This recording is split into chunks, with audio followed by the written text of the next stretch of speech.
Ferland Mendy, international français, est en direct avec Philippe Carayon. Allez-y Philippe. Merci. 8e finale pour le Real Madrid. 18e finale, et ce qui est toujours impressionnant, c'est de voir le bilan également du Real Madrid en finale. 14 victoires, 3 défaites, et surtout, le Real a gagné ses 8 dernières finales. La dernière fois que le Real a perdu une finale de Ligue des Champions, c'est au Parc, non? C'était en 1981. Ouais, contre Liverpool au Parc des Princes. Donc effectivement, non seulement il joue des finales, mais il les gagne. Revenons sur les buts. Comment? Ils ont plus de Ligue des Champions que celui qui a gagné le plus de championnats de France. C'est incroyable. Vinicius, homme de match, il vient de recevoir son trophée, mais je pense que c'est assez accessoire pour lui, même s'il immortalise.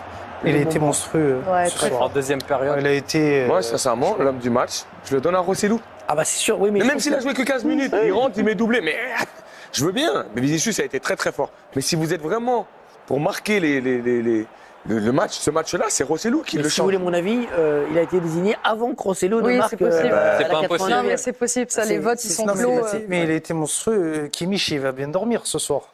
Vinicius est tout seul devant.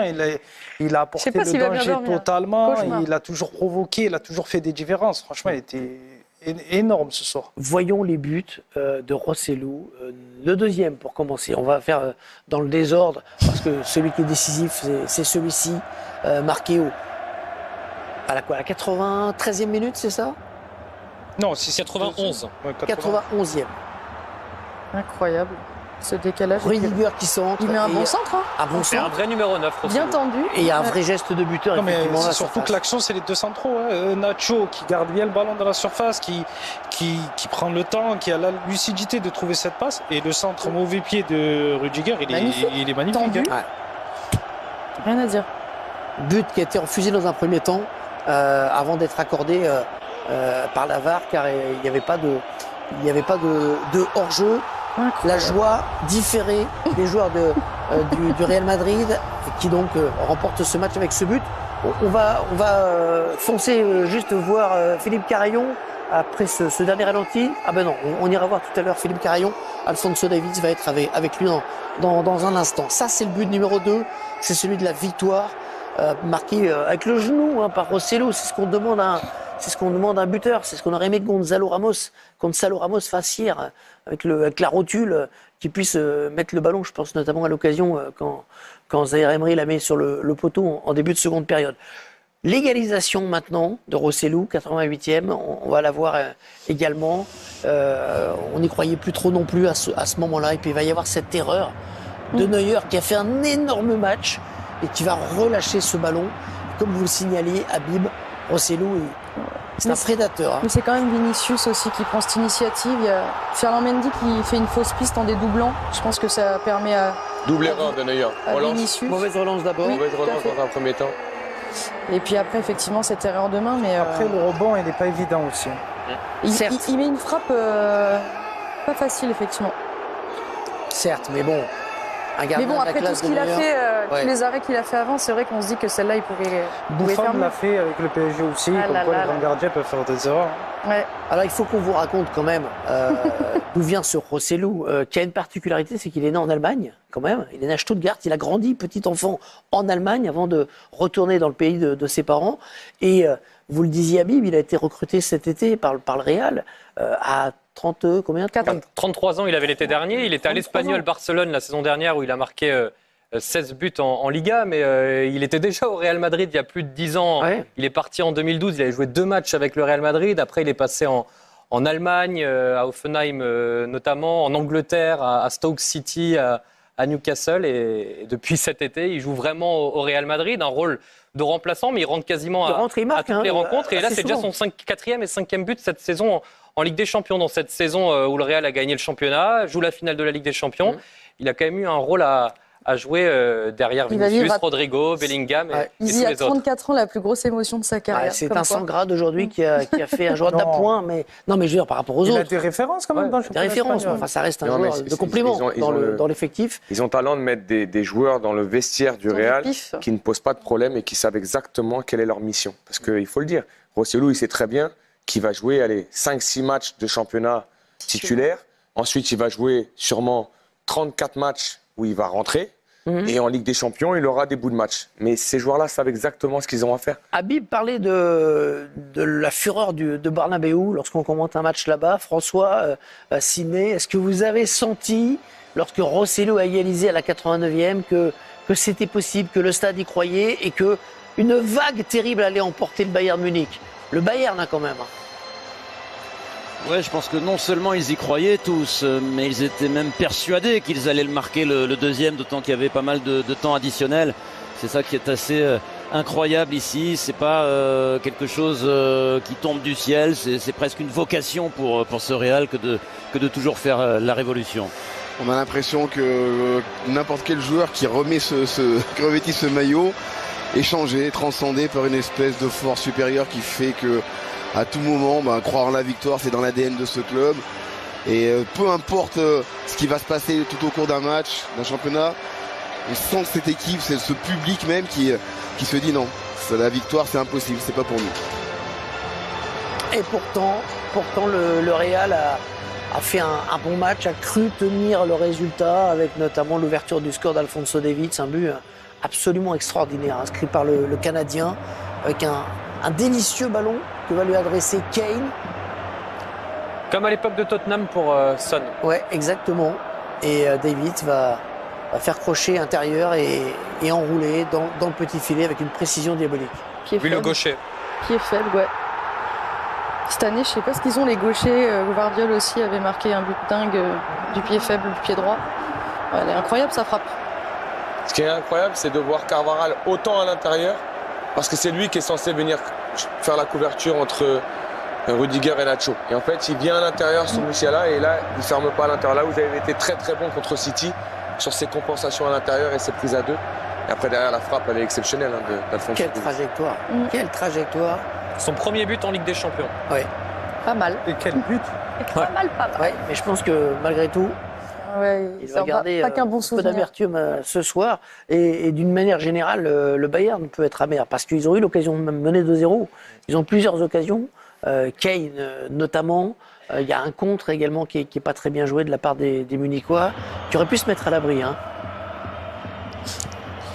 Oui, les Munichois auraient pu se mettre à l'abri, mais cette action elle est bien jouée. Je pensais qu'il allait la croiser plutôt.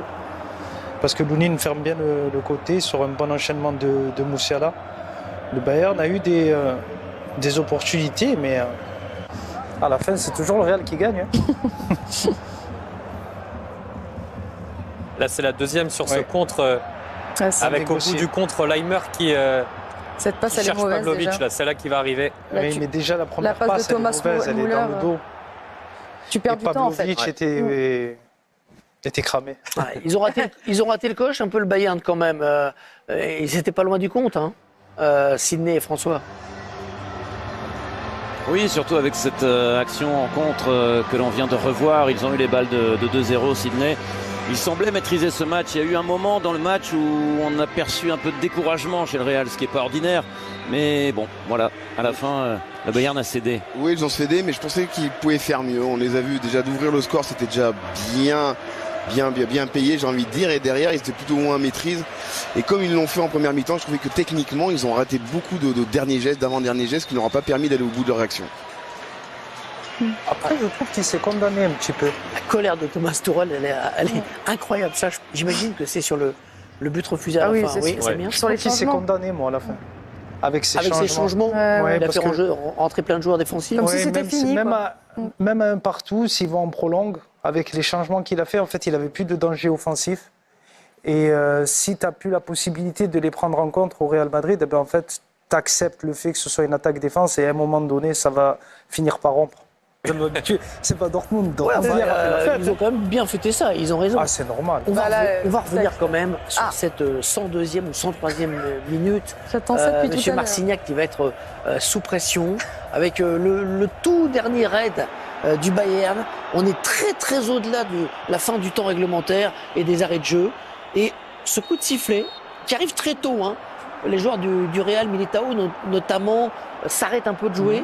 De Ligt marque. Elle est sans doute là en fait son erreur, c'est que qu'il y ait hors-jeu ou non, il aurait dû laisser l'action aller au bout, comme maintenant on le voit tous les week-ends sur tous les terrains en France et partout en Europe. et voir ensuite via la vidéo s'il y a hors-jeu ou non. Alors est-ce qu'il y a hors-jeu ou pas déjà? Est-ce qu'il est couvert? Il est couvert, hein. Et surtout, le ballon vient d'un joueur du Real. C'est Ferland Mendy. Oui, mais s'il fait action de jeu et qu'il est hors-jeu, c'est hors-jeu. Mais celui qui débute le ballon, non. Le deuxième, hein, Le deuxième, non. Pour moi, il n'est pas hors-jeu, celui qui fait action de jeu sur celle-là. Mais après, admettons, la VAR dit qu'il n'y a pas hors-jeu. Comment on fait? Parce que les joueurs du Real Madrid se sont arrêtés de jouer, les deux défenseurs centraux. Non, moi, si l'assistant lève son drapeau et que l'arbitre n'a pas sifflé, c'est aux joueurs de rester focus sur le jeu. On a entendu le coup de sifflet. Mais par contre, dès qu'il y a eu un coup de sifflet, on ne peut pas revenir dessus. Pour moi, il n'y a pas de controverse parce qu'il a sifflé. Ouais. Et la deuxième chose, c'est qu'on a quand même, à mon sens, celui qui est hors jeu, c'est De Ligt, qui est pour moi en action de jeu avec Mendy. Ferland Mendy, il fait aussi ce geste-là défensif de renvoyer le ballon parce qu'il est sous pression. Donc à mon avis, quoi qu'il arrive, ça aurait été revu par la VAR. On aurait considéré que la proximité entre les deux joueurs était sûrement une logique d'action de jeu et on aurait sanctionné. Après, moi, ce qui m'énerve un peu sur ce cas présent, c'est plus le fait qu'à chaque fois, par moment, on se dit qu'ils mettent 1000 ans à siffler le hors-jeu. Oui, les consignes, c'est de laisser jouer au maximum. Et la seule fois où là, tu as envie qu'ils prennent le temps de bien analyser la situation pour être sûr, tu as l'impression que les mecs... Mais je pense que c'est aussi lié à la tension qu'il y avait autour et du coup je pense qu'il a... Il était sous pression. Je pense. Il était au bout du arrêt de jeu. On demande d'attendre, il a fait ça dans la seconde. Il a levé son drapeau en une fraction de seconde, c'est bizarre. Ouais. Et il a eu beaucoup de pression, beaucoup de décisions difficiles à prendre, monsieur Marcignac. Je voudrais qu'on voit les arrêts de Neuer pour rappeler que c'est pas non plus un hold-up. Le Real a quand même eu plein d'occasions, s'est créé les meilleures occasions dans ce match. Il aurait pu se mettre à l'abri plus tôt sans un super Neuer avant qu'il ne craque. Oui, il a été vraiment fantastique et contrairement à pas mal de scénarios qu'on a vus dans le passé avec le Real qui a été dominé et qui gagne un peu en courbant les chines et en marquant une occasion rare. Je trouve que ce soir, au point, ils étaient largement devant au niveau des actions franches, au niveau de même l'intensité qu'ils ont mis dans ce match. Je trouve qu'ils étaient vraiment au-dessus. Et Neuer, heureusement qu'il avait été là, sinon il aurait pu avoir déjà au moins 2-0 à la mi-temps. Et Vinicius, on le retrouve très souvent sur les actions, encore une fois, pas sur ce coup franc de Rodrigo, mais il a encore fait ce soir un match énorme dans la lignée de ce qu'il produit à l'image de cette action-là où... Je pense qu'il frôle... Ou Kimmich a passé un moment difficile et dans la lignée de son match face à City, en 8e aussi contre Leipzig. Ce qui est fort, c'est qu'il est seul et qu'il arrive toujours à se sortir des situations, à se créer des occasions, à faire aussi les bons choix dans les 30 derniers mètres. Pour le moment, on manque un petit peu de lucidité avec toutes les courses qu'il fait. Mais lui, franchement, il est passé à un niveau exceptionnel. Carlo Ancelotti va vivre une finale de plus sur le banc. Ça fait combien? 5e? 6e. 6e. 6e finale. Son bilan, 4 victoires, 1 défaite. Mais surtout 21 ans après sa première finale en 2003 avec l'AC Milan. Il dure. Et il se renouvelle. Et ce sera une finale inédite, Real Madrid contre le Borussia Dortmund. C'est une confrontation qui a souvent existé en revanche en Ligue des Champions, en poule, en quart de finale. Il y a un grand souvenir d'ailleurs pour les joueurs de Dortmund qui avaient explosé le Real il y a quelques années. 4 buts de Lewandowski, oui, non ? Demi-finale 2013 avec notamment à Dortmund une victoire 4-1 avec un quadruplé de Robert Lewandowski qui avait été exceptionnel ce soir-là. Qui leur avait permis de décrocher le billet pour Wembley. La dernière finale, ouais. Pour la finale en 2013 contre le Bayern. Outsider, le Borussia, fatalement, dans une affiche comme celle-ci. Oui, forcément. Lorsque vous êtes face au Real en finale, on sait ce que ça vaut. On se rappelle du Liverpool et Real Madrid, on se rappelle de toutes ces affiches. À chaque fois, même si vous êtes supérieur dans le jeu, eux, ils ont l'expérience et le poids de l'histoire dont on parle. Je pense qu'ils sont presque destinés à chaque fois à gagner. Là, ils ont le maillot, on y va pour la 15e, et c'est presque... Mais il y aura un adversaire en face, et Dortmund a montré qu'ils ont mérité leur place en finale avec leurs 2 victoires face au Paris Saint-Germain. Et on voit Bellingham qui va retrouver Dortmund en finale, lui qui est parti cet été de Dortmund au Real. Exactement. Gauthier est très fort, il a déjà la win probabilité pour la finale. Je vais vous surprendre ? Ouais, non, pas du tout. C'est le Real, 62%. 62% la cote. Mais bon, une finale, c'est souvent 50-50 au coup d'envoi. On verra. Quand c'est le Real.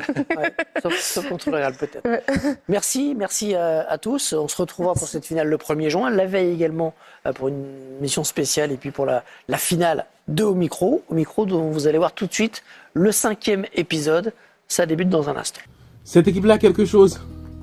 Ne me demande pas d'expliquer, hein, parce qu'il y a quelque chose dans cette équipe-là.